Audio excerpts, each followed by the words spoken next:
an old interview has just resurfaced, and I'm telling you right now, this is not at all good look for Blake Lively. Pascal, you are now rocking with that dude Pascal.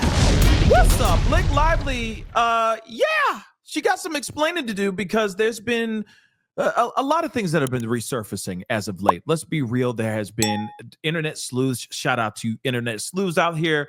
But you guys have been doing a lot of work, a lot of due diligence, looking into a whole bunch of stuff, sleuthing like crazy to show proof. If there's any proof out there for Justin Baldoni, showing him being a bad guy too, I challenge you guys to find that. I don't see it anywhere. So far, he is just this nice guy, almost granola-esque, you know what I mean? Like he just wants to live off the fat of the land and pat you on the back and tell you're doing a great job. That's just what the persona, at least, that I've seen so far in a lot of the interviews that he's had and a lot of the sightings that we've seen on camera with him thus far. But maybe there's something out there. I don't know. I challenge you, internet sleuths, to find those things. But lately, you guys have been on the research on Blake Lively, and I gotta be honest, it is very, very telling. And this right here is very bad and very telling for Blake Lively. So let's get into this article again. It's like she has, like they say, a secret plan to take over movies, and that's scary, right? And of course, there's a lot to think about.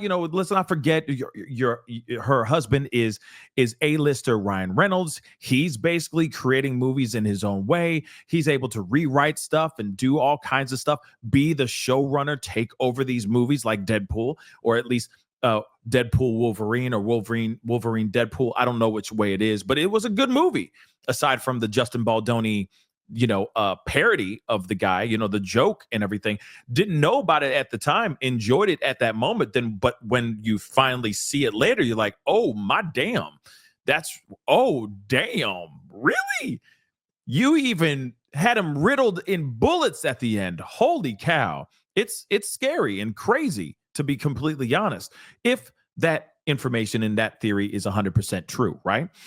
But nonetheless, right, I could see why Blake Lively would want to have control over things. She is around her husband. Her husband has full control. Not full, but has, I would think, a lot of control over the things, the projects that he has his hands on. Also because he's worked his way up the top to be able to have artistic control, let's say, creative control over these particular movies that he gets his hands on nowadays. So again, it's very, very interesting. But nonetheless, let's get into this. I could see her just getting inspired and wanting to be like her husband, right? I want to be just as big of a star. It's easy for men. Why is it so hard for women? I'm just a pretty girl that stands on a mark and says some lines, and I'm just there for eye candy and blah blah blah. I want to be respected as an actress and as a creative, right? A collaborator in these arts, not just because I look like who I look like, right? Not because I look good, right? But it's very interesting nonetheless. Let's take a look at this, okay? And we got the clip that we got to take a look at, which is insane. There's a much bigger clip, but we're only going to check out the smaller clip because, it's like 20 minutes long, and, we got things to do, right? So Blake Lively presents like she's just a cute actress, and we could clearly see the bias on TMZ. Okay, just forewarning. Okay, fair warning. We could definitely see that they in the fifis. They are siding with one side for show. Okay, but once she gets the role, she likes to take over the movie. It ends with a star revealed her secret plan to assume creative control after she gets a gig in a resurfaced interview that's shedding new light on the Justin Baldoni beef. So Blake was at the Forbes Power Women's Summit in 2022 when she copped to rug pulling directors, writers, and producers. Now, again, that's not good.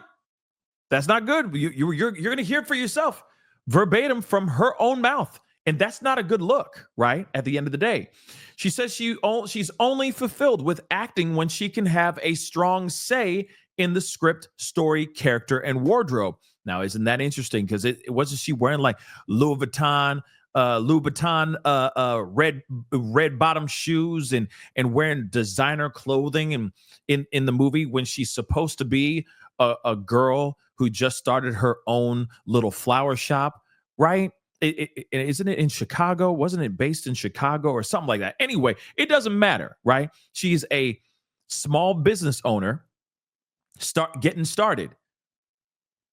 She's definitely not walking around wearing Gucci and Versace in every single day. Hell no.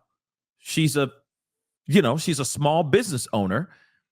She realistically she would not be wearing that kind of wardrobe, right? But of course, I digress. It just doesn't make any sense. But we could tell that she's like, I want to be a part of it. I want to immerse myself in it. I want to get writer's cred. I want to get credit for these things. I want to be creative too. And again, let's not forget, who is her husband? Her husband is a fairly creative guy. And he's writing his own stuff, or at least he's able to have control over certain types of things in the projects that he's working on, especially with that Deadpool. Let's keep it a bean, right? But moving on. But she hides the fact that until she shows up on set, it's not enough for her to stand on her mark, look cute, and say her lines. Blake says her motives sometimes rub folks the wrong way. And I think that's one thing for sure, right? To the point where she even asks herself, am I the a-hole? Which, yeah, I can see her kind of being a little off-putting, especially when you got somebody else who is spearheading this, who's directing it.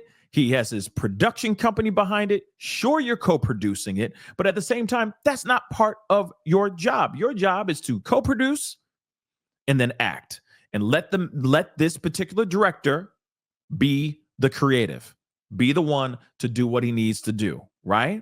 Not just take over, right? A whole takeover of the damn movie. But moving on, Lively says some movies welcome her with creative input, while other sets seethed when she tried to assert herself into a position she wasn't hired.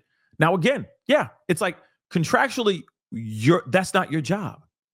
So I don't need a script. I don't need a rewriting from you. What I need is you to say your lines, hit your mark, say your lines, be on time, be that collaborator, be that collaborative, right? Not, hey, I just showed up with a whole new script. I saw some things in there I just wanted to change. So here you go. Obviously, that's going to make somebody feel some type of way. Obviously, there's going to be a little bit, tiny bit, a skosh of pushback, wouldn't you think? But anyway, it's just very interesting. Moving on. Thing is, Blake says she always presents herself as a happy-go-lucky actress, excited to just get a gig. And then the control freak in her comes out when production gets underway.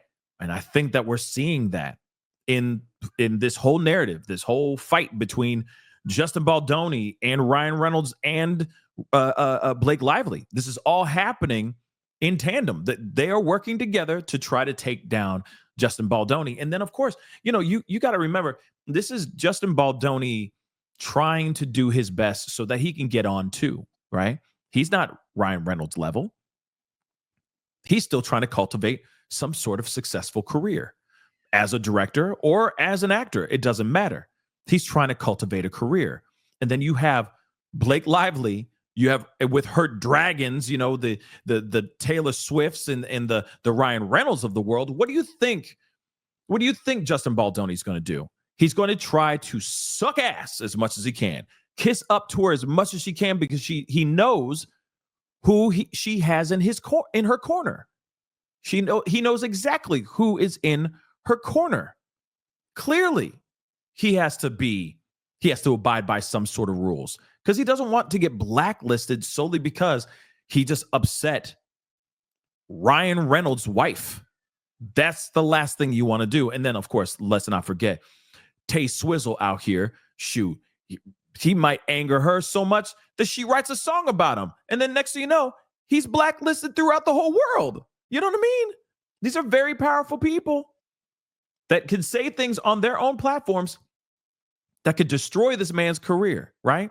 But moving on, it's pretty interesting. It's a pretty interesting admission, especially with the hindsight of Blake's creative differences with the actor director Justin Baldoni in It Ends With Us. Let's be real, okay? Bottom line for Blake, I want to have authorship. And again, I mean, clearly to me, it shows that yes, she really wants to get her name out there. She really wants to be seen as a creative. She really wants to be respected as an artist, not only just being a pretty girl that can look good on camera and say a few lines. Because let's be real, anybody can do that. Any pretty person can do that. Okay, with a little bit of training. I'm not saying anybody. I'm not saying even a caveman can do it. Remember those commercials? But I'm not saying that. All I'm saying is with some proper training, and if you have some good face, you can do this, right? Hit a mark, say some lines. The plane, and then walk away, right? You know what I'm saying? It's very easy. It's not very easy, but you know what I'm saying, okay? With some proper training, you can get that stuff done. All you got to do is look good and position yourself and get the right lighting. And then say, frankly, dear, I don't give a damn. And then keep it moving, right? Cut, print. Oh, that was wonderful. Wonderful. Wonderful, sweetheart. Now I need to go over there and do that same thing over here, though, too, right? Find the lighting, say the line, and be done with it, right? So again, she wants to be more than just a talking face, right? So let's take a listen to this. This is very interesting, guys. Very interesting indeed. It's just as important to say, okay, I believe in this, and that's why I'm standing up for it, and that's why I'm not being difficult. And then there are other moments to go like, am I the asshole in the room? Like, what is happening here? I would show up on a set. I knew that they just wanted me to show up and look cute and stand on a little pink sticker where I'm supposed to go and say what I'm supposed to say. But I also knew that like that wasn't fulfilling for me, that I wanted to be a part of the storytelling, that I wanted to be a part of the narrative, whether that be in the writing, in the costume design, in creating the character. And sometimes I had directors or producers or writers who would welcome that and invite that once they saw that I was able to offer that. And sometimes I would have people who really resented that because they were like, we just hired you to be an actor. Now, let me just say this really quick, okay? I think this is a very important lesson to take away from this, okay? Not only is this very damning, okay, let's be real, this is very revealing on Blake Lively, and this is not good. This is no bueno. No bueno for Balake, okay? No bueno for Balake. But I will say this. This should be a learning experience for all of us out here, all of us creatives and outside the creative world. If you have the capability of being more to a movie or more to a set or something like that, get it on paper. Get it in a contract. Why go in and just suddenly surprise the person like, surprise! I got a whole script. I rewrote it for you. It's like, wait a second. I spent months, if not years, recreating this script, reading the books, doing the research, getting everything ready.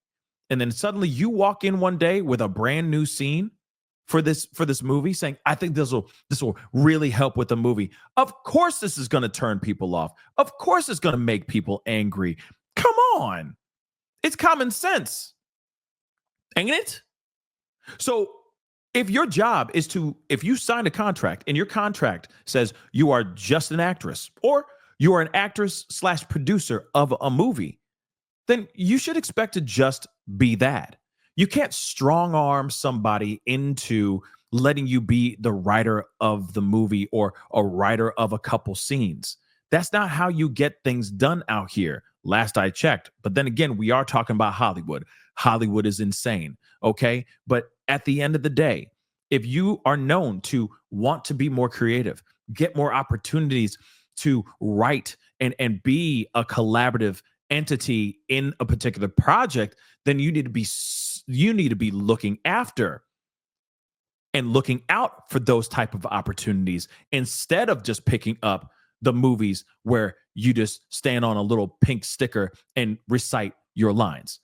I'm just saying, because this is where things get messy, and this is where things get turn into what we're dealing with right now with the Justin Baldoni and the Blake Lively situation as well. But let me let her, finish talking her talk. Yeah, when I went in the meetings, I would just seem like I'm just there to be the actor and ready to get the gig. Right. I wouldn't reveal that I actually need to have authorship in order to feel fulfilled. So I think that for them, sometimes that might have felt like a rug pull, because you're like, you're trying to assert yourself into something that we didn't hire you to do. Bingo. Exactly what I just said. So, hey, if you're sitting there going, hey, I got this, I got that, I got these other skills in me that I want to share with you and to the rest of the world. I am just as funny, if not funnier, than my husband, Ryan Reynolds. Then get in on paper, get in a contract, or let them know way in advance, well in advance to production of the movie. You can't just walk in one day and just basically throw something at another particular creative and just say, hey, I did a thing for the movie and I think this is much better. That's not how you're gonna get what you want. But what's interesting is that she used her dragons. Khaleesi used her dragons and basically said, nah, I'm gonna bring in my husband, I'm gonna bring in Tay Swizzle, and I'm gonna try to strong arm you into saying, yes, I'm gonna twist your arm until you say uncle. And that's exactly what she did. Remember, she knew what she was able to do. She knew what kind of power and influence she had in her corner. You got Justin Baldoni, in comparison to her, small, okay? With all due respect, at the time at least, smaller name, smaller career that's trying to get on. And then you got Blake Lively with her dragons in the background breathing fire. What do you think? Come on, guys. Again, the right thing to do, which is not what she's been doing, or from what we are understanding so far, is to give those producers or that director a heads up. Hey, if you ever need any help, I would love to collaborate. Or, hey, in the contract, it says that I can write a little bit or help with the writing process. Let's put that on paper and get it done. Now, so far, we have not heard anything on her side, okay, saying otherwise, like, oh, it was in contract or whatever, because it wasn't in contract. She was signed as a producer and an actress. That is it. So again, seeing this is crazy. We're seeing her whole blueprint in 4K. Ain't that crazy? And so it was a really strange position to be in, because I felt like I don't want to just like be an actor. Like I want to have more authorship. It's just again, she wants more authorship. At the end of that clip, she's like, I want more. I want more. Okay, cool. You want more, baby. Cool. Gucci. That's amazing. But at the same time, put it in contracts then. This just shows to me that instead of her doing it the right way, she tried to finesse her way. She tried to strong arm her way into trying to take over the movie. And then guess what happened? That's exactly what went down. She had her final edit. The red carpet event, he was in the basement, all this stuff. And then on top of it, to add sprinkles on top of this very disturbing, unfortunate Sunday for Justin Baldoni, she starts a smear campaign as well. Goes to the New York Times, says that he made the environment, a hostile work environment, accuses him of SH and all that stuff. Again, this is not good at all. And now we're seeing her blueprint, like I said before, in 4K. But what say you guys? What are your thoughts on this? You know what I mean? This is not, like I said, not good. Not good at all. But if you are an actor or are in the creative business, all I'm saying is please, oh God, please do the right thing. Get it on paper. I mean, in a contract. Don't surprise your directors or your other collaborators. Okay, the people who are spearheading the projects. Don't surprise them with other content that they didn't even ask for. Have a conversation. Be transparent with them. Get it on paper. And make sure you're doing it the right way, because this is now how it's done. Because at the end of the day, because there was such back and forth, it's turned into this debacle, which is insane, right? It's absolutely insane. And there was definitely a different way that they could have done and approached this situation where both of them would have walked away happy with a successful movie and more movies for both of them. But anyway, guys, that's the video. Comment down below. Let me know what your thoughts are. Hit that like button down below. Crush that subscribe button. And we'll be talking soon. Be good to yourselves. Be good to one another. This is The Pascal Show. Bye. Pascal. You are now rocking with that dude Pascal. We be going wild.